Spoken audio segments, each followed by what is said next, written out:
Dangerous driving charges are way up in Montreal, nearly double the number laid by the same time last year. So what's happening? There's more traffic on the island, a lot of people are returning to the office, so more people are on the roads. Construction and detours seem to be everywhere, and they are adding stress and spurring shortcuts.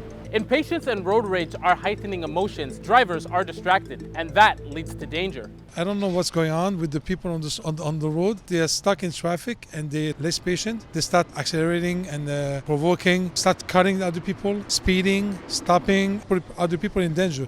That's what it is about reckless driving. Traffic has nearly returned to pre-pandemic levels, and the consequences are clear. In the first 6 months of 2024, there were 16 deaths, 3 more than the same time last year. There was also an increase in serious injuries from 52 to 74. And the biggest jump was dangerous driving offenses. 166 offenses were recorded in the first 6 months of 2023. This year, 312 were recorded on Montreal's roads.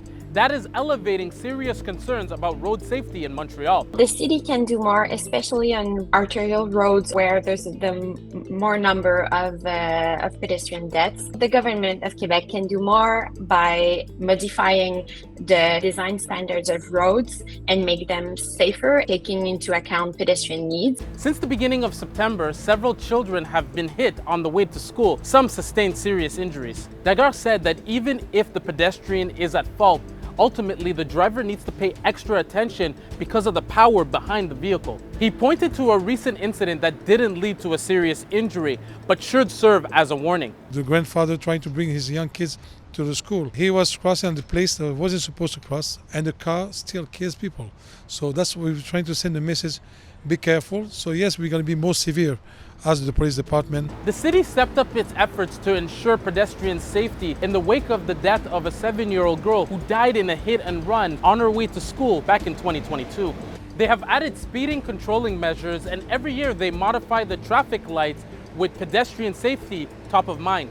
Police have ramped up their patrols, especially near school zones. And the city of Montreal is calling on the province of Quebec to install 300 photo radar devices to deter speeding. Drivers, pedestrians, cycle people, please be careful. Let's try to find a way to cohabit all of us on the same street.